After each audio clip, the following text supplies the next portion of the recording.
दक्षिणे लक्ष्मणो यस्य वामे च जनकात्मजा पुरतो मारुतिर्यस्य तं वन्दे रघुनन्दनम्। श्रीसीतानाथसमारम्भां श्रीरामानन्दार्यमध्यमाम् अस्मदाचार्यपर्यन्तां वन्दे श्रीगुरुपरम्परां वन्दे जगद्गुरुपरम्पराम्। लाल देह लालील से अरुधरि लाल लंगूर वज्र देह दानव दलन जय जय जय कपिशूर। श्री रामाय नमः। ओम हनुमते नमः। ओम महावीराय नमः। ओम आंजनेयाय नमः। सीताराम।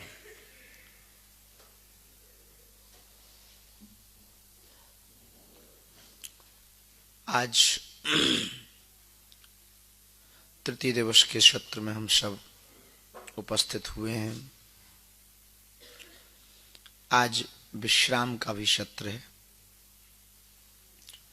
यहां से हम लोग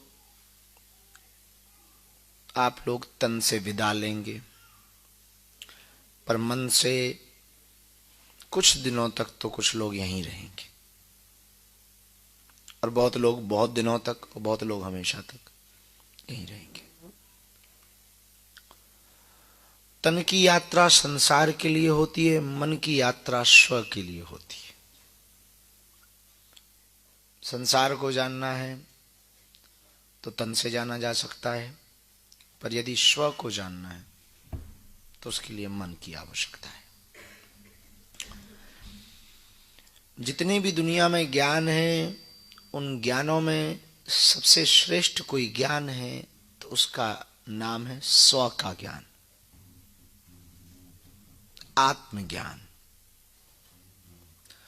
और आत्मज्ञान में एक सबसे बड़ा प्रश्न है जिसका उत्तर पूरी दुनिया के बहुत दार्शनिकों ने, दिव्य चेतनाओं ने जानने की कोशिश की। जो जान गए वो पहुंच भी गए, और उसके बाद फिर उन्हें कुछ जानने की आवश्यकता नहीं पड़ी।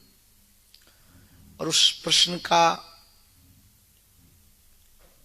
उत्तर बहुत लोगों ने खोज के पाया भी। वो कठिन दुनिया के यदि कोई प्रश्न पूछा जाए तो ना तो वो गणित का प्रश्न है, ना कोई यूनिवर्स का प्रश्न है, ना कोई वेद का प्रश्न है, ना किसी भेद का प्रश्न है, ना किसी देव का प्रश्न है, ना किसी देश का प्रश्न है। वो प्रश्न है कि मैं कौन हूं। उसको अंग्रेजी में केवल इस भारत या इन दो चार देशों में ही नहीं, पश्चिम देशों में भी इसका जवाब यूनान, ग्रीस में खासकर खोजा गया। और अंग्रेजी में भी वो शब्द बहुत प्रचलित है, हु आई एम। इस पर बहुत लोगों ने खोज की और बहुत कम लोग जान पाए। इसका बड़ा सीधा सरल उत्तर एक जगह हमको मिला, वो हम आपको देना चाह रहे हैं।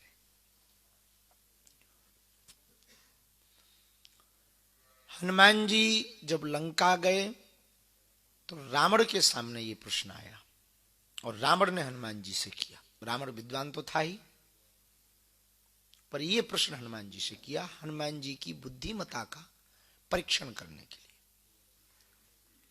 तो रावण ने कहा एक लाइन में, कौन है तू बंदर, कौन है तू। अब शायद हम लोगों में से कोई होता तो सीधे कह देते I am Dhirendra Krishna Shastri, I am Bageshwar Dham Sarkar, या फलाना फलाना। सीधा उत्तर एक लाइन में देते। लेकिन हनुमान जी ने ऐसा कोई उत्तर नहीं दिया कि आई एम हनुमान या मैं हनुमान हूं। और जो उत्तर दिया, शायद वो उत्तर जानने के लिए प्रत्येक जीवात्मा का जन्म हुआ।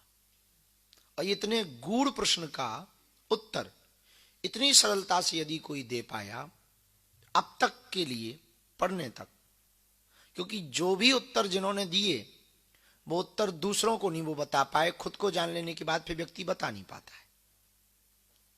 जो डूबता नहीं है वो चिल्लाता है कि बचाओ हम डूब गए।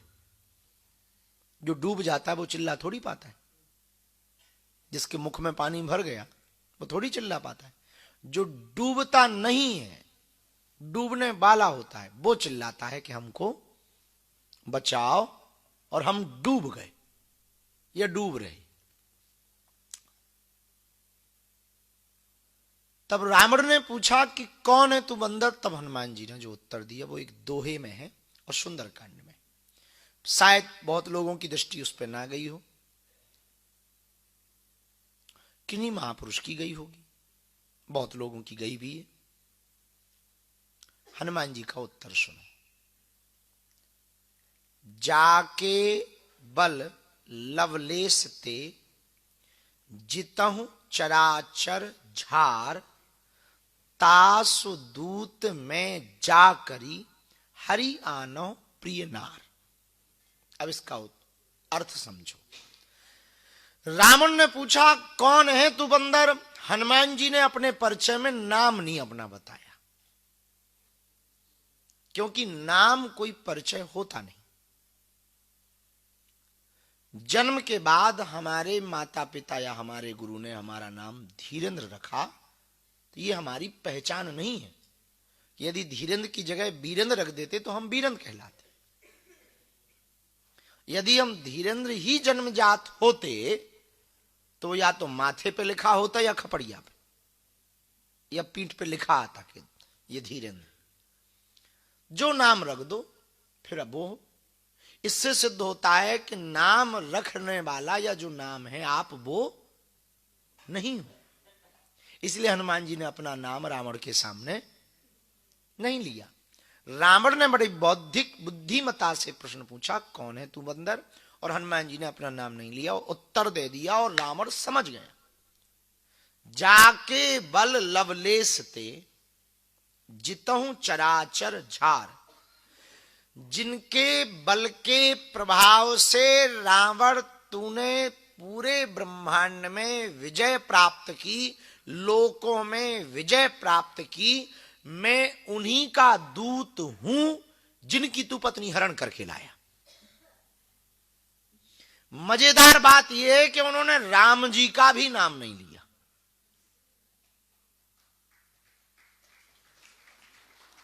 इस पूरे दुआ में हनुमान जी ने अपने आराध्य राम जी का भी नाम नहीं लिया, वरना वो ये भी कह सकते थे रामदूत में।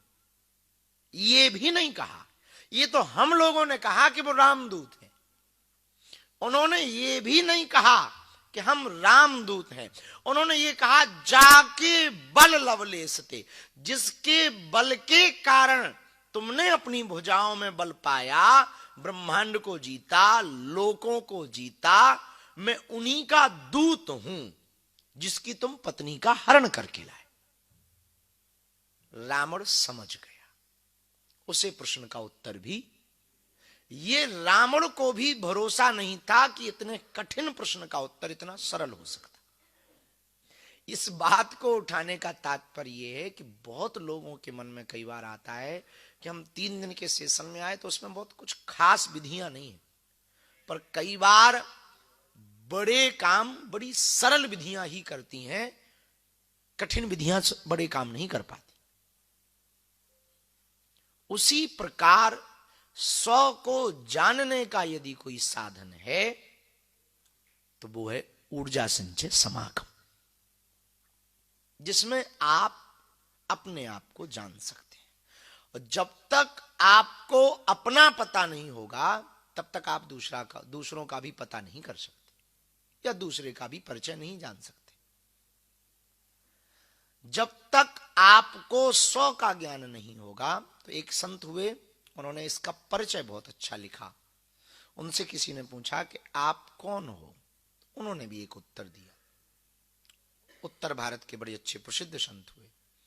उन्होंने कहा जाति हमारी आत्मा, प्राण हमारा नाम, अलख हमारा इष्ट है, गगन हमारा ग्राम। उन्होंने कहा मेरी जाति आत्मा है,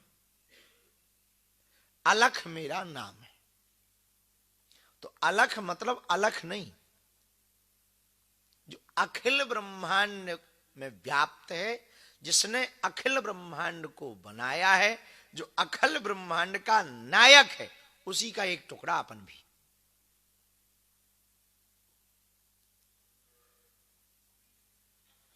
आपको खंड खंड को जानना है तो बाहिक ध्यान करो, पर यदि अखंड को जानना है तो अंतस ध्यान करो। बात समझ आई? छोटे छोटे विषयों के उत्तर जानना है या छोटे छोटे देवी देवताओं की कृपा पानी है तो बाहिक ध्यान करो, पर यदि अखंड की कृपा पानी है, जो खंड में नहीं अखंड में, उसके लिए वो बात कितनी अच्छी, हमको तो बहुत प्रिय लगी कि जब हमारे भारत के एक अभी अंतरिक्ष में गए शुक्ला, शुभांशु शुक्ला जब अंतरिक्ष में गए और वो प्रधानमंत्री जी से बात कर रहे थे, तब एक बात बड़ी तार्किक हमारे लिए तो कही उन्होंने, हमें बड़ी मजेदार लगी, न्यूज पे जो बात चली। उन्होंने वहां से कहा कि नीचे देखने के बाद किसी भी देश की कोई दीवार नहीं दिखाई पड़ती। हम कहना भी आपको यही चाह रहे कि ये ध्यान, ये ऊर्जा संचय समागम, ये गुरु ज्ञान दिया ही इसीलिए जाता है कि आपकी दृष्टि इतनी ऊंची हो जाए फिर आपको कोई दीवार ना दिखाई पड़े। हमको ऐसी बात लगी, क्योंकि जब आप इतने ऊंचे उठ जाते हैं तो फिर ना तो भेद बचता है, और यूं कह दे कि वेद भी नहीं बचता। वेद और भेद से ऊपर व्यक्ति हो जाता है, जब उसकी दृष्टि ऊपर हो जाती है तो वो फिर ना भेद में बचता, ना फिर वो किसी देश का रहता। एक वो दार्शनिक हुए डायोजनीज, उससे पूछा कि आप कहां के हैं, तो वो कहता मैं ब्रह्मांड का हूं। वो सीधी सी बात बोलता था, उससे कोई भी परिचय। एक जगह वो फंस गए थे किसी लफड़े में, तो लफड़े में फंसे तो वहां का जो कानून था, पुलिस, उनसे पूछा गया कि भाई तुम्हें सजा वजा मिल रही है तो अपना जरा पता बताओ, नाम बताओ। बोले नाम तो मेरा द डॉग ऐसा कुछ उसका नाम है पूरा, पर लास्ट का में ध्यान है, डायोजनीज। तो बोले नाम तो ये है, लोग मुझे ऐसा पुकारते हैं, बल्कि ये मेरा नाम नहीं है, जन्मते समय माँ ने कुछ और रखा था, बीच में कुछ और मेरा नाम पुकारा गया, लास्ट में मुझे इस नाम से जाना जा रहा है, तो स्थायी नहीं है, फिर भी ये नाम आप लिख लो। तो बोले पता बताओ, नाम ठीक ठाक नहीं है, ये भी ठीक नहीं बता रहे, तो पता ठीक बताओ। बोले पता तो यही है कि मैं ब्रह्मांड का हूं, मैं किसी देश का नहीं। जब आपकी दृष्टि ऊंची हो जाएगी, जब आप बहुत, आपने देखा होगा कि जब जयकारे लगाते हैं तब दोनों हाथ उठाए जाते हैं, उसके पीछे और कोई रीजन नहीं, सिर्फ एक रीजन है कि कोई व्यक्ति डूब रहा होता है तो वो हाथ ऊपर करता है। जय करते समय हम लोग हाथ क्यों ऊपर उठाते हैं? एक ही रीजन है कि कोई पानी में डूब रहा होता है तो हाथ ऊपर इसलिए करता है कि भैया यदि तुम हमें बचाने आ रहे हैं तो हम जे हैं, हमारे निशान ये हैं, हमें पकड़ लो। ऐसे ही ये जयकारे लगा करके हम लोग हाथ उठाते हैं उसकी तरफ देख करके, ब्रह्म की तरफ, कि हम संसार सागर में डूब रहे हैं, हम जे हैं, हमारी पकड़ कमजोर है, आप अपनी पकड़, आपकी पकड़ मजबूत है, मैं पकड़ लो, इसलिए हाथ ऊपर। और जब किसी एक महापुरुष को, शायद मंसूर को फांसी मिली थी, जब फांसी मिली तब एक बड़ी मजेदार बात यह हुई कि वो हंस रहा था, फांसी में बहुत से लोग देखने आए थे उसको, तो जब उसको फांसी मिली तो वो हंस रहा था। तो किसी ने कहा कि तुम हंस क्यों रहे हो? बोले हम इसलिए हंस रहे हैं कि हमारी फांसी सफल हो गई। अब फांसी भी कभी सफल होती है क्या? पर वो कह रहा है कि फांसी सफल हो गई। तो किसी ने पूछा सफल कैसे हुई? बोले कम से कम ये जो भीड़ देखने आई है पहली बार ऊपर की तरफ तो देख रही मुझे, फांसी के ही बहाने सही ऊपर तो देख रही, वरना पूरी दुनिया के लोग या तो अपने लेवल पे देखते हैं, लेवल का टेबल मिलाते हैं, या नीचे देखते हैं। जो ऊपर देखे, जो ऊपर की ओर उठे। लेकिन इसका भी विज्ञान बड़ा उल्टा है। ब्रह्मांड को जानने के लिए बाहर नहीं देखा जाता है, अंदर देखा जाता है। खुद को जानना संसार को जानना ज्ञान है, खुद को जानना आत्मज्ञान है। और आत्मज्ञान को प्राप्त करने का एकमात्र साधन है, वो ध्यान है। क्या है? ध्यान, जो पिछले 3 दिनों से आप कर रहे हैं। कुछ बात हम एक चर्चा करते करते आगे बढ़ाना चाहेंगे, फिर हम आज के क्रम में प्रवेश करेंगे। एक बात और, तो बड़ा कठिन प्रश्न है कि मैं कौन हूं, और इसका उत्तर यदि आप अपनी डायरी में लिख के हमारे पास लाएंगे तो हम आपका नाम ही लिखेंगे, या हम आपका, ज्यादा होगा हम थोड़े कुतर्की हैं तो इतना लिख देंगे कि आप आदमी हो। जैसे हम मुंबई गए तो एक आदमी आया, बोले हमने सुना कि हम आप पर्चा बनाते हो। हमने कहा हमने भी अपने बारे में ऐसे ही सुना। तो बोले हमने सुना कि आप जो लिखते हो वो बड़ा सटीक होता है। हमने कहा हमने भी ऐसे ही सुना। तो बोले आप ऐसा कुछ लिखो बाकी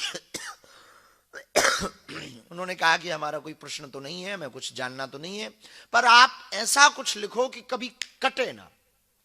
तो अपने भी मूडी आदमी तो थे ही, अपन ने भी कहा लाओ पेन कागज, तुम्हारा ही होना चाहिए। तो उन्होंने एक छोटी सी डायरी निकाली, पेन दिया, बड़ा महंगा पेन था। अपन ने भी उनकी डायरी में बड़े अक्षरों में लिख दिया कि मरना तय है, तेरे बाप में दम हो तो काट के बता।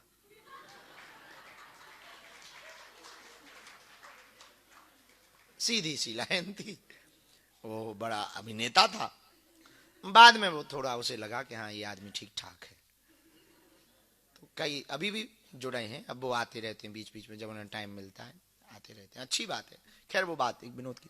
तो आप पूछेंगे, आप डायरी में लिख के आप हमारे पास दोपहर में या एकांतिक वार्तालाप में आ जाएं कि आप बताओ मैं कौन हूं, तो हम नाम नहीं लिखेंगे तो ज्यादा कुतर की ये लिख देंगे आप आदमी हो।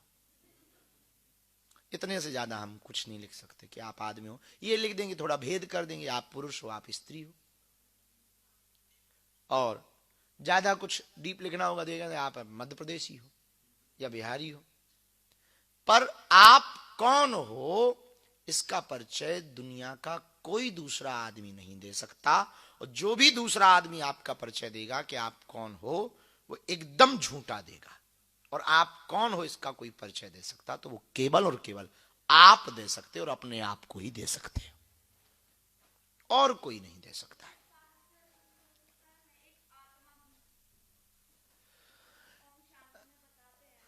आत्मा केवल जान लेना, आत्मा तो हूं ये जान लेना अलग है।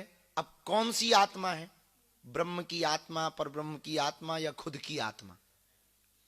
आत्मा के भी कई भेद होते हैं, आत्मा में भी कई भेद करते हैं।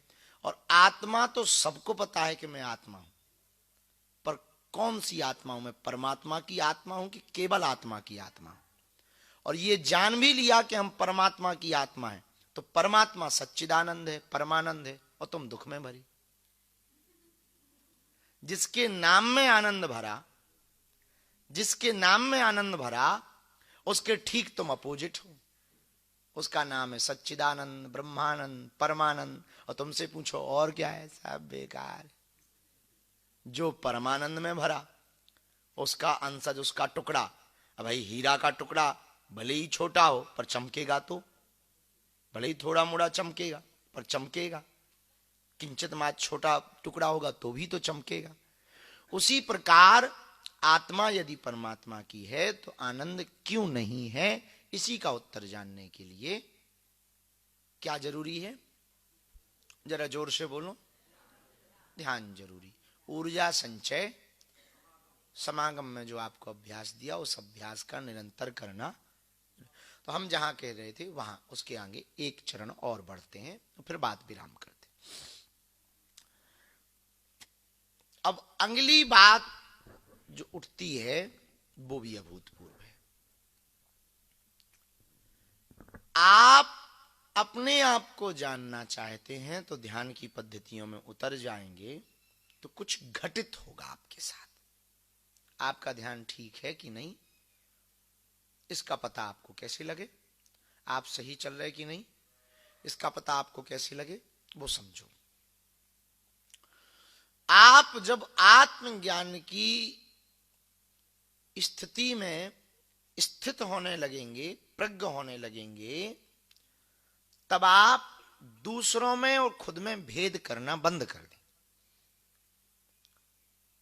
अभी आपके बगल में जो बैठा वो आपको लगता है ये दूसरे हैं, लेकिन जो बगल में बैठा है, और जब आप आत्मज्ञान की यात्रा में प्रवेश कर जाएंगे अपने आप, तो लगेगा कि ये भी हम हैं और हम भी हम हैं, ये पर्वत भी हम हैं और हम भी हम हैं, ये जो बोल रहे ये भी हम हैं और ये जो सुन रहे ये भी हम हैं। ये भेद की दीवार आपकी मिट जाएगी और एक और घटना घटेगी इस रास्ते में जो बड़ी मजेदार होगी और जिससे आपको अपने सभी प्रश्नों के उत्तर मिलेंगे जिन चक्रों में तुम दरबार में आए हो। वो उत्तर होगा ये कि आपको ना दुख का अनुभव होगा न सुख का अनुभव होगा। हमारे गांव में एक बेशरम लड़का था, अभी भी है, और लेकिन अब वो समझदार हो गया। तो बेशरम जानते हो? ढीठ, ढीठ जानते हो? महामूर्ख, मूर्ख नहीं, महामूर्ख। तो उसके पिताजी भी उससे चूंकि कम नहीं थे, तो वो कोई भी गलती करता था तो पिटता था, और भयंकर। अच्छा, उसकी हमारे पड़ोस में ही रहते थे, हम नाम नहीं बताएंगे, तो पड़ोस में ही रहते थे, खूब पिटता था वो, इतना पिटता था कि पूछो तो। हर 2-3 दिन में आवाजें आती थी, और कई बार आवाज क्या, दरवाजे पे ही प्रोग्राम शुरू हो जाता था, तो लाइव टेलीकास्ट देखने का मौका हमको मिलता था। और हम लोग तो अब बच्चे तो बच्चे ही होते हैं, तो लाइव टेलीकास्ट देखने का एक अलग मजा है। अपनी चबूतरिया पे बैठकर, और कितने फिर गहरी बात चल रही हो वो बंद हो जाती थी, टेलीकास्ट देखते थे कि प्रोग्राम देखो चालू हो गया है। और ये पक्का था कि हर 1-2 दिन में वो प्रोग्राम चालू रहता था, एक आध दिन अंदर चलता था, पर एक आध बार किस्मती से। और हम जो हमारे मोहल्ले के छोटे छोटे बच्चे थे वो इसी फिराक में रहते थे कि आजकल प्रोग्राम कम आ रहा है, तो थोड़ा मोड़ा उसमें यदि उकसाना हो तो वो प्रोग्राम चालू करवाने की व्यवस्था हम लोग करवाते थे। और इसमें तो माहिर थे ही अपन, तो कोई ऐसा काम उससे करवा दिया कि प्रोग्राम, और उसके पिताजी खेत से आते थे और लाइव प्रोग्राम शुरू होता। लेकिन कुछ दिनों बाद हमने एक बदलाव देखा, वो उस वक्त तो समझ नहीं आया पर अब समझ आया। उन दिनों में एक उसके अंदर बदलाव हमने देखा कि जब कई दिनों तक लाइव प्रोग्राम उसकी पिटाई का चला, तो वो इतना ढीठ हो गया था कि 8-10 जूता खाने के बाद वो खुद पीट करके कहता था, ले मार, ले मार, और मार, और मार, और मार। तो हम लोगों को लगता था कि बताओ कितना नालायक। और फिर पिताजी और गुस्सा में उसके पीटते थे। ऐसे ही जीवन में मन की वृत्ति है। कई बार दुख जब बहुत होते हैं तब फिर आदमी और दुख लेने के लिए तैयार रहता है कि अब इतने हैं ही हैं, एक आध और आ जाए। ये ढीठपना है। लेकिन इसके ऊपर की भी एक श्रेणी है, न सुख का अनुभव होगा आपको, न दुख का अनुभव होगा। कल हम जिन बहन जी को रात्रि के एकांतिक वार्तालाप में मिले, उनका एक शब्द हमको बहुत प्रिय लगा। हम उनका परिचय नहीं देंगे ताकि किसी भी प्रकार से उनको असुविधा ना हो। एक बात हमको अति प्रिय लगती है, अक्सर जब भी वो आती हैं, एक बात उनकी बहुत अद्भुत है, पूछो ठीक हो, मस्ती में है। अब वो सच में, अच्छा मजेदार बात सुनना, जिनके बारे में हम ये बता रहे, मस्ती में है किन परिस्थितियों में, घर छोड़ दिया फिर भी वो हंसती, संपत्ति दान कर दी, आश्रम के 2 जोड़ी कपड़ों में जीवन चल रहा, मुस्कुरा रही, और जब भी पूछो क्या कहती, मस्ती में। आत्मज्ञान के रास्ते पर ये एक चीज बड़ी अच्छी प्राप्त होती है कि जब आप इस पथ के पथिक बन जाएंगे, इस पथ के राही बन जाएंगे, इस राह के राही बन जाएंगे, तो एक अभूतपूर्व घटना आपके अंदर होगी कि आपके आसपास घटने वाली दुख सुख की घटना का प्रभाव आपके ऊपर, पूछो क्यों, पूछो, सूर्य प्रज्वलित उगने के बाद, आ जाने के बाद दीपक का, डिब्बी का, महंगी टॉर्च का कोई प्रभाव संसार पर नहीं पड़ता है। ऐसे ही आत्मज्ञान के सूर्य के प्रकाशित होने के बाद ये छोटे मोटे दियों का कोई प्रभाव मन पर नहीं पड़ता है। इसी का उत्तर पाने के लिए पूरी दुनिया ललायत है कि हमें दुख, भाई आप लोग क्यों परेशान हैं, हम दुखी ना रहें। सब लोग, ज्यादातर लोग, आप 99.9% 0.9 मिलेंगे तो क्या कहेंगे, हम दुखी ना रहें, महाराज ऐसी कृपा करो सब सुखी रहे। हम आपको एक नया रास्ता देना चाह रहे हैं कि ना दुखी रहोगे ना सुखी रहोगे, आनंद में रहोगे, और हर परिस्थिति में आनंद। वो है, एक छोटी सी बात कह के समझ आएगी। 80 के दशक में अमेरिका में, 60 और 70 के दशक में अमेरिका में एक सन्यासी गए जो योगानंद जी से प्रेरित थे। उन दिनों अमेरिका में भगवा रंग के कपड़ों पे बहुत से लोग कमेंट करते थे, उतना ज्यादा गंभीरता से नहीं लेते थे। अब तो पूरी दुनिया के लोग साधुशाही वेशभूषा को थोड़ा गंभीरता से लेने लगा, उन दिनों नहीं लेते थे, क्योंकि भारत को 60-70 के दशक में सपेरों का, जादूगरों का देश माना जाता था। तो 60-70 के दशक में एक महात्मा विचरण के हिसाब से अमेरिका गए। अब महात्मा तो महात्मा, भारत के महात्मा थोड़ा फक्कड़ भी थे, अक्खड़ भी थे, कोई लफड़ा कर दिए, मतलब गलत वाला नहीं, ऐसे कोई दुकान वाला उन्होंने लिया, उन्होंने खाने को दिया, उन्होंने ऐसे सड़क पे केला का छिलका फेंक दिया। अमेरिका तब स्वच्छता की प्रगति कर रहा था। पकड़े गए सो तो ठीक है, किसी ने टोक दिया, जिसने टोक दिया तो उसकी जेब में डाल दिया उन्होंने दूसरा केला का छिलका। उल्टे तो थे ही। अब फिर क्या, अब महात्मा की पिटाई सुटाई शुरू हुई। अब वो अकेला नहीं, अंग्रेज ने अंग्रेजी में बोल के 2-4-6 अंग्रेज और बुलाए। अब वो बुलाए इसलिए कि वो पीटे और वो हंसे, महात्मा हंसे और वो पीटे।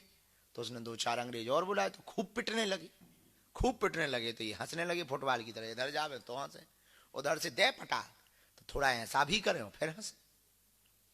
तो एक भारतीय व्यक्ति वहां से निकल रहा था, तो उसने देखा बड़ी अजीब घटना है, तो उसने अंग्रेजी में बोल बाल के उन अंग्रेजों को शांत किया और हाथ पकड़ा और महात्मा को ले आए। तो धीरे से पूछा कि महाराज और तो सब ठीक है, आप पिट रहे थे, अब हम ये नहीं जानना चाहते कि क्यों पिट रहे थे, पर पिट तो बहुत खराब रहे थे, ये बताओ कि आप जब पिट रहे थे तब हंस क्यों रहे थे। तब उन्होंने जो उत्तर दिया वो आपके काम का है। बोले बेटा, अपने राम पिट रहे थे तो अपने राम हंस रहे थे।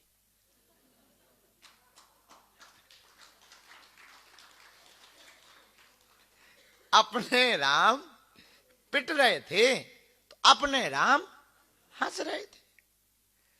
पिट ये रहे थे, हम थोड़ी पिट रहे थे।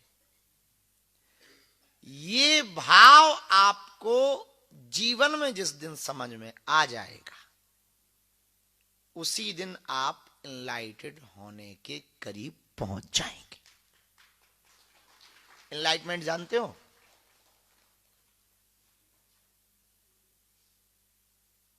एनलाइटमेंट क्या होता है?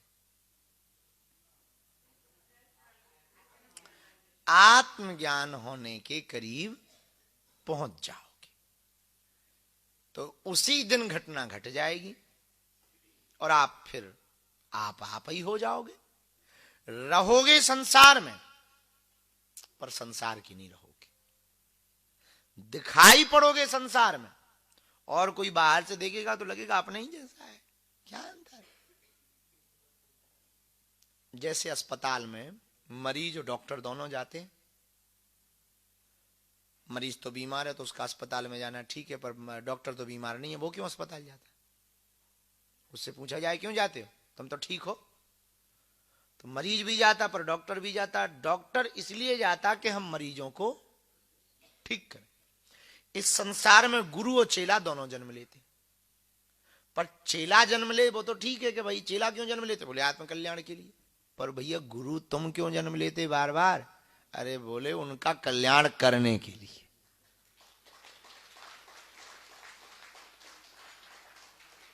अब जब उनका कल्याण करना है तो उनके जैसा तो बनना पड़ेगा।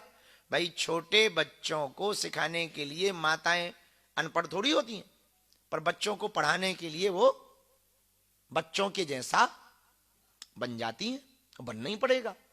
आप उनके जैसा नहीं बनोगे तो आप बात नहीं समझा पाओगे। जैसे हम पर किसी ने कमेंट किया कि आप चश्मा क्यों लगाते, क्या क्या आवश्यकता है, नॉर्थ फेस की जैकेट क्यों पहनी, ठटरी तो अपन ने बारी। पर अब उन्हें कौन ये बात समझाए कि यदि हम चश्मा नहीं लगाएंगे तो चश्मा पहनने वालों को समझा कैसे पाएंगे?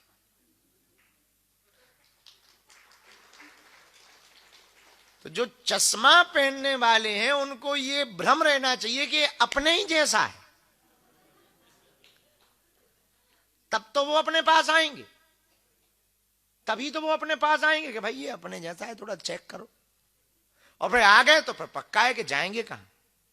ये तो इसके लिए तो अपन ने जाल फैलाया ही। आपको जाल फैलाया ही क्यों? यदि हम सीधा सा कह देते कि हमको आपको साधक बनाना है तो आप नहीं आते। अपन ने एक ठिया नया जाल फैलाया कि हम आपको ऊर्जा संचय करवाएंगे, आपका ब्रेन डिटॉक्स करवाएंगे। आप आओ, आपको लगा कि ये तो मजेदार चीज है, तो आ गए।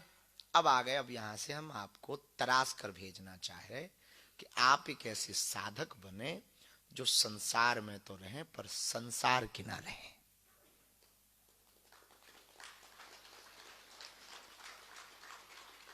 और हर बार गोताखोर गोता लगाने जाता है तो हर बार मोती थोड़ी लाता है।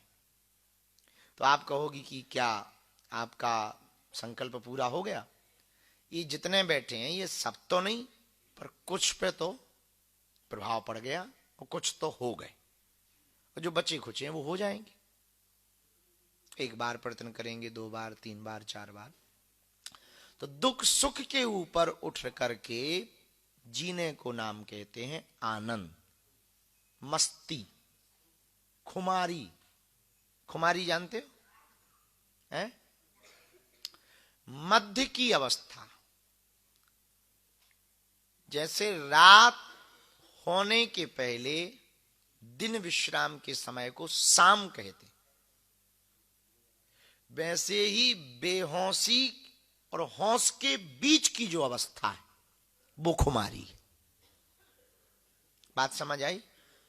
बेहोश होना और होश में रहना। बेहोश, जैसे यहां 2-3 लोग बैठे जिन्हें नींद आ रही, अब वो सो भी नहीं रहे हैं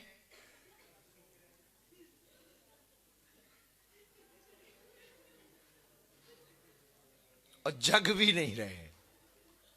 जग रहे होते तो आंखें बंद ना होती। जैसे कि अब ये तो हमें लगा चली गई माता जी, मेरा कैमरा करो उन पे।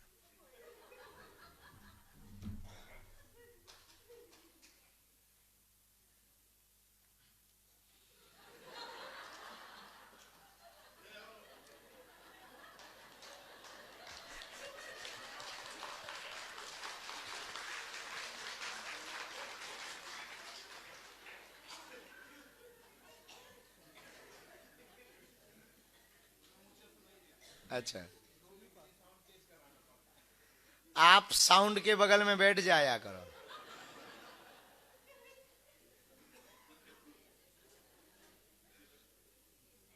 बस इसी का नाम खुमारी है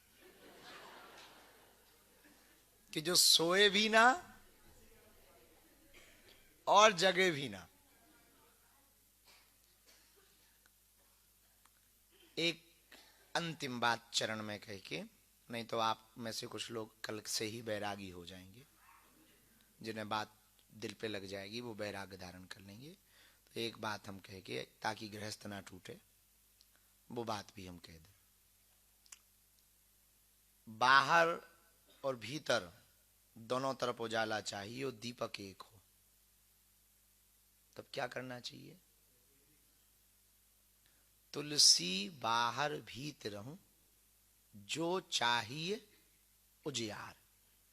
तुलसी जी कहते हैं कि बाहर और भीतर यदि आप उजाला चाहते हैं तो दरवाजे की देहरी पर दीपक रख दो, तो बाहर भी उजाला रहेगा थोड़ा और अंदर भी उजाला रहेगा थोड़ा।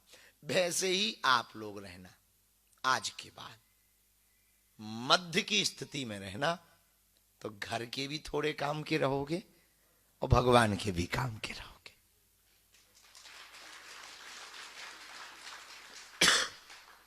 उसी मध्य की स्थिति का नाम है कि 24 घंटे में 1 घंटा आप ये 5 चरण को देना, 23 घंटा जो 8-8 घंटे में डिवाइड किए थे, अर्थ में, परमार्थ में, स्वार्थ में, उसमें डिवाइड करना। तो जब स्वार्थ वाले 8 घंटे लागू हो तो उनमें आप क्या करना, 1 घंटा इसके लिए दे देना, तो पूरा सिस्टम ठीक बनाए रखेंगे। तो इन 1 घंटे के ध्यान में, शांति में आप, लेकिन जो भी ध्यान करना वो कोशिश करना कि बंद कमरा हो, छोटा कमरा हो। यदि तुम पे सामर्थ्यता हो तो खुद का एक छोटा सा ऐसा निर्मित करवा लेना जो गुम्मद नुमा हो, ताकि जब हुम राम या ओम बोलो तो वो मंत्र टकरा कर आपके ऊपर आवे और वो मंत्र की ध्वनि से आप स्नान कर सको। और सबसे बड़ा और सबसे बेहतर स्नान है ये मंत्र स्नान। बल्कि ठंड के दिनों में बहुत लोग कोई भी स्नान नहीं करते, पर सबसे बड़ा और सबसे बेहतर स्नान है मंत्र स्नान। कौन सा स्नान? और घर पर एक प्रयोग और करना, जैसे आज हम थोड़ा सा बदलाव कर रहे हैं, वो बदलाव आप वहां नहीं करेंगे, वो पहले के कल और परसों के जो चरण थे उसी चरण से ध्यान। कल हमसे प्रश्न पूछा किसी बच्चे ने कि ध्यान हमारा लगता नहीं, तो उसका कोई और कारण नहीं है।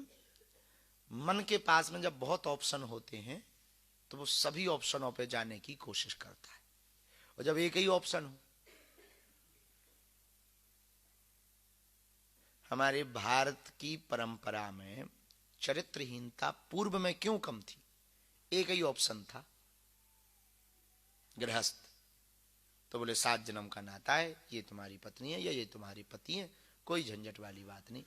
पर पश्चिमों में चरित्रहीनता तुरंत शून्य, क्योंकि वहां ऐसा कोई नाता जोड़ा ही नहीं जाता है, क्योंकि उनके पास ऑप्शन है।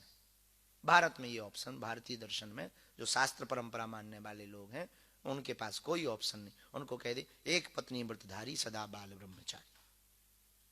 ये दर्शन हमारे भारत का अध्यात्म परंपरा का है।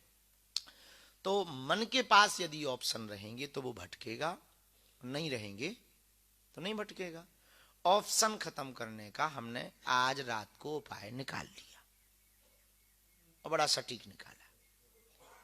ध्यान में मन नहीं लगता तो एक उपाय शनि तुम्हें करना है। पूछो क्या? जोर से पूछो। जोर जोर से जब तक थक ना जाओ, लेट ना जाओ, तब तक राम राम का चिघाड़ चिघाड़ कर जप करना। अब उसी गुम्मद नुमा ध्यान केंद्र में करना है कि वो राम शब्द टकराए और फिर आए। और बोलना कैसे है? राम राम, गैप नहीं होना चाहिए, बोलते रहना चाहिए ताकि ध्वनि प्रतिध्वनि टकरा करके आवे और गैप ना होवे। और आप राम से स्नान भी कर पाएंगे, मंत्र स्नान भी कर पाएंगे। और जब मंत्र स्नान कर पाएंगे, जोर जोर से बोलेंगे तो थक जाएंगे, तो मन के पास ध्यान लगाने के अलावा कोई ऑप्शन नहीं बचेगा। ये सर्वोत्तम उपाय है। कोई ऑप्शन फिर मंत्र मन के पास नहीं बचेगा। जब भयंकर थका दो, जिन्हें नींद ना आती हो वो भी ये उपाय करें सोने के पहले 7 मिनट मिनिमम, 7 मिनट मिनिमम, जितनी जल्दी जल्दी, जितने जोर जोर से, जोर जोर से कहें या ना कहें पर जल्दी जल्दी कहें और थका दें शरीर को, झट से नींद आएगी। जिनको अनिद्रा की दिक्कत है ये प्रयोग करें, अनिद्रा कम होगी। जिनको भी स्ट्रेस है ये प्रयोग करें, मन उनका डाइवर्टेड हो जाएगा। तो जिनका मन ध्यान में नहीं लगता वो ये उपाय करें। और आज थोड़ा सा प्रयोग हम, ये बदलाव हम जानबूझकर कर रहे हैं ताकि हम ये आपको अनुभव से बता सकें जो कल के दिन। तो आप लोग घर पे जब ये करें तो या तो बंद कमरा हो, यदि आपकी सामर्थ्यता हो तो एक गुम्मद नुमा ध्यान कक्ष बना ले। गुम्मद जो मंदिर जैसा गुम्मद होता ना, गोल ऊपर से वो निकल आता है उसका, उससे क्या होता है कि जो ध्वनि होती है वो गूंज करके रिटर्न आती है, तो वो गुम्मद नुमा कहते हैं। तो छत वाले में उतनी ध्वनि गूंजती नहीं, और जहां सामान ज्यादा होता है वहां ध्वनि बिल्कुल ही नहीं गूंजती, क्योंकि ध्वनि सामान से एब्जॉर्ब हो जाती है, वो खींच लेती है, और यहां ध्वनि नहीं गूंजती। लेकिन अपन हॉलों में बैठो तो मंत्र जाप की ध्वनि गूंजती, हुम की ऐसी, जैसे पिछले जो सत्र हुए हम एक ही कमी महसूस कर रहे 2 दिन से, यहां ध्वनि नहीं गूंजती। क्यों नहीं गूंजती? क्योंकि ऊपर स्पेस बहुत है, और स्पेस है वो हवा निकलने की भी जगह, तो वो ध्वनि बाहर निकल जाती, और जब गूंजे तो उसका और प्रभाव पड़ता है, अति प्रभाव पड़ता है। ये बात। तो यदि ध्यान कक्ष बना सकें तो ठीक है, ना बना सकें तो कक्ष में कम सामान हो, अंधेरा रखना चाहिए। और नेत्र, अभी आपको ये पूर्ण बंद का प्रयोग करवाया है, पर ये कई बार बहुत घातक होता है।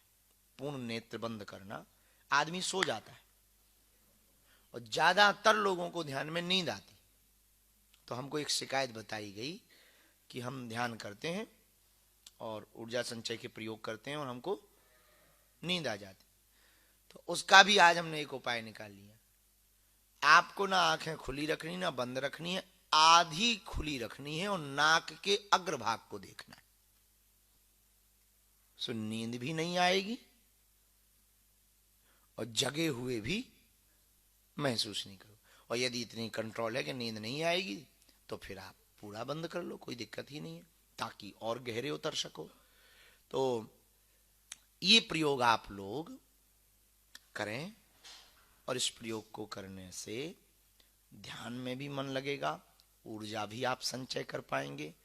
5 चरणों में जब आप त्राटक करें, तो त्राटक में हमारे यहाँ एक कमी 2-3 सत्र में हुई है, अगले सत्र में हम सुधार करेंगे कि थाली और दीपक नीचे रखा जाता, बल्कि होना चाहिए आंखों के लेवल पर। तो जैसे आप बोतल के ऊपर दीपक रख लेते, तो वो कमी हमने महसूस की। तो अब आगे हम क्या करेंगे, 100-150 लकड़ी के स्टैंड बनवा देंगे, और उस स्टैंड पे वो रख लेंगे, तो आपको भी दिक्कत नहीं जाएगी।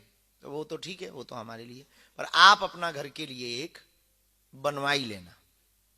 और स्टैंड ना बनवा सको तो दीवार में इसी लेवल पे एक आला, क्या कहते तुम्हारे यहां, और रेडीमेड भी मिलता है ज्यादातर तो आजकल तो रेडीमेड खूब, ऑनलाइन आप जाओगे रेडीमेड स्टैंड मिल जाएगा, वो लेकर के तो दीपक आंखों के लेवल पे आप रखना। तो ये हम, आप चूंकि आज घर जा रहे हैं इसलिए हम इस पे फोकस ज्यादा कर रहे हैं। तो ये करना, जो बीज मंत्र है बीज मंत्र को कृपा करके बहुत जप नहीं करना, और हो सके तो घर पे ना करो, राम राम में ही काम चलाओ। वो एक तो हनुमान जी का बीज मंत्र है, वो अति प्रभावी है, और बहुत ज्यादा कर लेने के बाद कई लोगों के लिए थोड़ा सा साइड इफेक्ट यही है कि वो फिर रिटर्न नहीं हो पाती। एक बार लूप में चले जाने के बाद में वो फिर चिल्लाते ही रहते हैं, और लोगों की दृष्टि में वो पागल हो जाते, और ये परिवार वालों को ये नाखुशी की बात है। लोगों को लगेगा हमने भेजा था ठीक करने के लिए, तो उल्टा हो गया। तो यहाँ चूंकि अपन है तो अपन को पता है कि उसका थोड़ा मोड़ा ये पता है कि उसको ठीक कैसे कंट्रोल कैसे करना है। तो बीज मंत्र का भरा आपको ध्यान रखना है। अब शरीर साथ नहीं देता है तो आप ऊपर बैठ करके कर सकते हो, सोफा पे कुर्सी पे, इसका कोई अपराध नहीं है, ताकि शरीर को श्रम ना हो। और इन 62 दिनों की जो नियमावली हमने आपको बताई है, उसके पीछे एक ही रीजन है कि आपको आदत लग जाए। क्या लग जाए? आदत। 2-4 दिन बीच में फिर छूटे तो कोई बात नहीं, पर 62 दिन ना छूटे, ये बात ध्यान रखना, ताकि शरीर को, यदि पहले ही छुट्टी दे दी कि 1-2 दिन ना भी करो तो चलेगा, तो फिर आप तो आप ही हो। 1-2 दिन की छुट्टी वो कब 4 दिन में बदल जाती, और 4 दिन कब 8 दिन में बदल जाते, और 8 दिन कब फिर से 0 पे आ जाता, वो तो भगवान ही मालिक। और एक स्कूल में एक लड़का रोज बीड़ी पीता था, विद्यालय में बीड़ी रोज पीता था। तो एक दिन गुरुजी ने डांटा कि बहुत मूर्ख हो, रोज बीड़ी पीते। बोले गुरुजी क्या बताएं, यदि हम बीड़ी नहीं पियेंगे तो पेट साफ नहीं होता है। तो गुरुजी थोड़ा समझदार थे, अपने जैसे थे, तो बोले कोई बात नहीं कोई बात नहीं, एक काम करना, अब रोज नहीं पीना, संडे का संडे पियो, रविवार। बोले जो आज्ञा गुरुजी। तो रविवार को गुरुजी गए मार्केट, तब तक इसने बिंडल खोल के पूरे विद्यालय की क्लास के सब लड़कों को पिला दिया। बोले गुरुजी ने किया, कहा है कि संडे को बीड़ी पीना चाहिए, शायद कोई ना कोई लाभ होता है, संडे को बीड़ी सबको पीना चाहिए। जब गुरुजी आए तो होम जैसा धुआं निकले। गुरुजी ने कहा कोई हवन नहीं, कोई भोजन नहीं बन रहा, ये कमरे से लगातार धुआं कैसा, जाके चेक करें। जब चेक करें तो कोई बिस्तर पे, कोई नाक से धुआं निकाल रहा, कोई कान से निकाल रहा, कोई ऊपर की तरफ, और कोई ऐसे पकड़े तो कोई प्रोफेशनल तरीके से पकड़े, सबके पकड़ने के लगता है कोई ऐसे ही पकड़े। और किसी के होंठ जल रहे, और किसी को खांसी आ रही, किसी को उल्टी आ रही, फिर भी पी रहा। तो गुरुजी के बोले ये क्या है? बोले बीड़ी है। बोले वो तो हमें भी दिखाई पड़ रही, पर सब क्यों पी रहे? बोले आपने ही तो फलाने से कहा था कि संडे को बीड़ी पीना चाहिए। अरे बोले हमने सबको थोड़ी कहा था, उसको कहा था कि भाई उसको पीना, पर सबको थोड़ी कहा था। तो उसने तो नियम जी बुद्धि है, बोलो लोगों को, लोग वही पकड़ के रह जाते हैं जो उनके काम का। आदमी आप पकड़ते क्या हो? दुनिया की एक ही कमी है, जो काम का हो।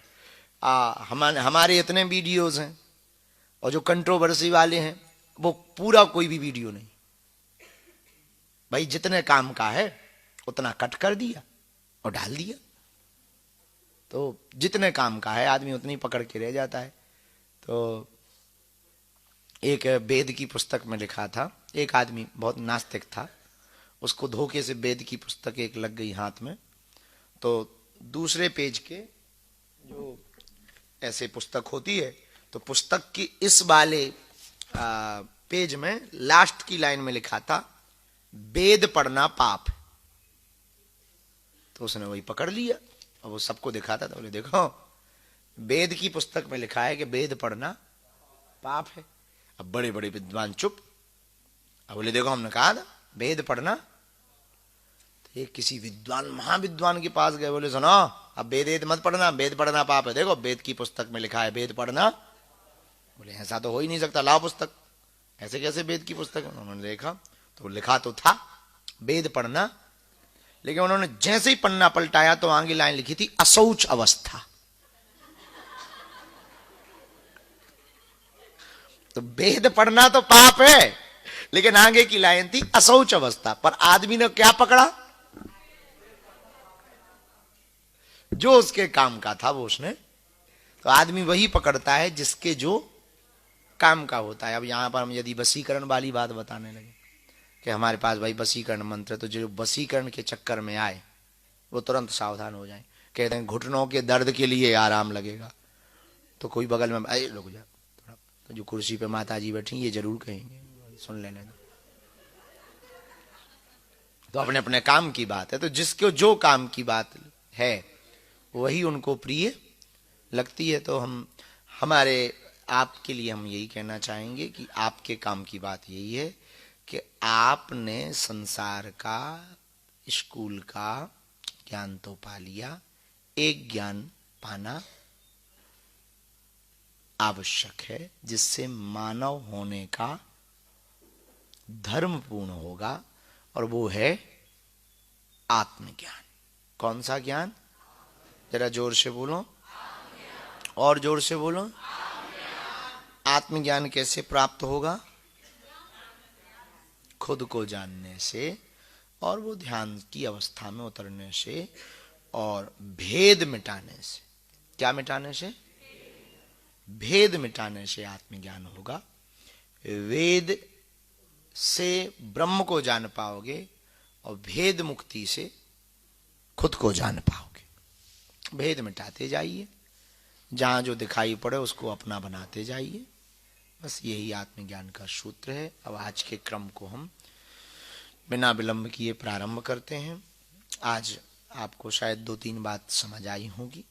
दुख सुख के ऊपर भी एक लेवल है, उसी लेवल को पकड़ना है आपको, ताकि यहाँ से जाओ तो बढ़िया आनंद में। अभी हमने परसों प्रवचन में बोला, वहाँ दरबार में, परसों नरसों हमने बोला है कि भाई आपकी अर्जी नहीं लग रही है तो आप ये ना मानो कि भगवान आपसे नाराज है, मानो भगवान आपसे और दोबारा बुला करके अपने दर्शन बालाजी दे करके भजन करवाना चाह रहे।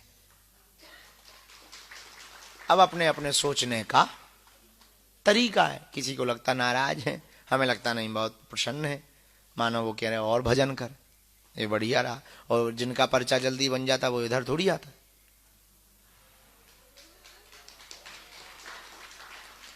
है। जिनका बन गया तो बन गया, और जिनके काम हो गए भी तो और ही हम आज पुणे थैंक यू भर करने आते हैं। भगवान की बहुत कृपा, बहुत कृपा। तो ये भगवान की कृपा है कि भैया ना पर्चा बना ना अर्जी लगी, मानो वो कह रहे और भजन कर। तो एक नया रास्ता खुला है, अच्छी बात है, इसमें भी प्रसन्न रहो। ये भी तो बड़ी बात है, अच्छी बात है, प्रसन्नता की बात है कि भगवान और भजन करवाना चाह रहे हैं उन्होंने हमको ऐसा रास्ता। तो उस दिन हमने कहा कि आप जब घर जाएं तो मुस्कुराते हुए जाएं कि भगवान ने एक मौका और दिया भजन करने का, कि अगली बार फिर आना बेटा। तो रोते हुए ना जाएं, मुस्कुराते हुए जाएं, ताकि जो तुम्हें रोते हुए देखना चाह रहे हैं उनको टेंशन हो कि इस बार ये क्या पा गया है। हाँ, भले ही चाय फीकी हो पर उनके सामने तो ऐसी सिप सिप करके पियो कि मानो भयंकर मीठी है। और जो तुम्हारी ऐसी तैयारी में, उनके सामने तो खूब सुरख सुरख के पीना चाहिए कि आवाज ज्यादा जोर से आए, चाय का घूंट भले ही कम आए, आवाज जोर से आए। और थोड़ा बाहर बैठ के कुर्सी डाल के कह भी दिया करो, इतनी शक्कर नहीं डालनी चाहिए। अब वो दिखाई दे, जो तुम्हें रोता हुआ देखना चाहता है वो दिखाई दे, तो उसके सामने खूब बढ़िया चाय जैसा डांस कर दिया, थोड़ा ले, थोड़ा ऐसा कर दिया, थोड़ा ऊपर की तरफ देख दिया, तो वो खुद ऊपर देखेगा कि आखिर चल क्या रहा है। वो इसी टेंशन में रहेगा कि इसको हो क्या गया, पा क्या गया है, इसी टेंशन में वो रहेगा बेटा जलो। अब यदि हमारे नाम से भी किसी को टेंशन हो, कई लोगों के घर में हमारे नाम से भी क्लेश होता है, परिवार में हमारे नाम से, उनके सामने और ज्यादा फोटो बाल पेपर पर दिखा के ये लो, हाँ और बढ़िया, लो बेटा चलो कोई टेंशन नहीं, दिक्कत है हमारे नाम से तुम्हारे मित्रों को दिक्कत जाए उनके सामने ज्यादा, अरे बाबा तो बाबा ही है, बाबा क्या, अकेले में भला ही गाली बको, और जो मित्र हमारे नाम से तुम्हें टोंट कसते हो उनके सामने, अरे बाबा हमारे बाबा का क्या कहना, उनके सामने तो ये कहो ही कहो। और ताजा ताजा खबरें हम देते ही रहते हैं बीच बीच में, एक आध खबर पकड़ ली, जैसे अभी पदयात्रा की पकड़, अरे देखा, उन्हें और दिक्कत हो जाए। और खासकर पड़ोसी चलते हो टोंट करते, रिश्तेदार, जब रिश्तेदार आने का हो तब बोर्ड बाहर टांग दो, हम बागेश्वर वाले हैं, भले ही 150 रुपया खर्चा हो जाए, पर उनके आने के पहले जरूर टांग दो, उन्हें जरूर आग लगी रहनी चाहिए। हाँ, उससे होगा कुछ नहीं, तुम्हें बहुत मानसिक संतुष्टि मिलेगी, उन्हें तो जो होगा सो वो जानेंगे। हाँ, जलने वाले जलते रहेंगे, जल करके भस्म हो जाएंगे, अपन खिलते रहेंगे, खिले ही रहेंगे। हमसे एक बहुत, अब तो उतने नहीं, एक बहुत कुछ, एक है हमसे एक दो लोग हमारी नजर में वो जलने वाले, हम उनके सामने खूब नाटक करते, बहुत नाटक है। हमें पता लगे कि वो हमें अच्छा वो हमारा वीडियो तो देखते ही रहते हैं, तो जब हमें तो पता ही रहता है कि वीडियो वो देखते हैं, तो हम जरूर ऐसी एक्टिंग करेंगे कि उनको ध्यान रहे बीच बीच में। उनको इतनी परेशानी है, इतनी परेशानी, कुछ भी नहीं तो कुछ ना कुछ तो बोलेंगे। हम बोलो बेटा, नो प्रॉब्लम। हाँ, अच्छा उन्हें लगता है कि इससे दिक्कत होगी, अपन को कोई दिक्कत है, अपन ने सुना ही नहीं। इससे और उन्हें बड़ी दिक्कत होती कि वो जो बोलते हैं वो हम सुनते नहीं हैं और हम उनको हर चीज सुना रहे हैं। ये बड़ी खतरनाक। इसलिए हम अपनी कभी भी नेगेटिव खबर नहीं पढ़ते, सुन लेते हैं एक बार, उसके बाद में फिर नेगेटिव खबर पढ़ते नहीं। इसलिए नहीं पढ़ते, काहे को पढ़ना है, हम जब हो सो है। अब कोई बात, हमें ये तो पता है कि ये भूल हमने की है या ये भूल हो रही है, ये तो हमें ही पता है। अब वो ठीक है, उनका अपना, खैर छोड़ो। ये तो घर जाना तो मुस्कुराते हुए जाना, इसलिए हमने आपको बताया कि आज जब जाना हंसते हुए प्रवेश करना। बालाजी महाराज के कृपा पात्र बागेश्वर धाम पीठाधीश्वर परम पूज्य धीरेन्द्र कृष्ण शास्त्री जी महाराज का पावन संकल्प। मध्य प्रदेश में छतरपुर के ग्राम गढ़ा में बनेगा विश्व स्तरीय कैंसर अस्पताल एवं रिसर्च सेंटर, जिसकी आधारशिला देश के यशस्वी प्रधानमंत्री नरेंद्र मोदी जी के कर कमलों से रखी जा चुकी है। 200 करोड़ रुपए की लागत वाले 100 बेड के इस अस्पताल में गरीबों का होगा मुफ्त इलाज। ये बहुत बड़ा अवसर है, बहुत बड़ा काम है। संकल्प बड़ा हो, संतों के आशीर्वाद हो, प्रभु की कृपा हो, तो समय सीमा में सब पूर्ण होता है। हमारे प्रियजनों, बागेश्वर धाम पूरे भारत के लोगों, अभी तक अस्पतालों में मंदिर थे, अब मंदिर में अस्पताल होगा। कैंसर हॉस्पिटल निर्माण हेतु सहयोग देकर पुण्य के भागी बने।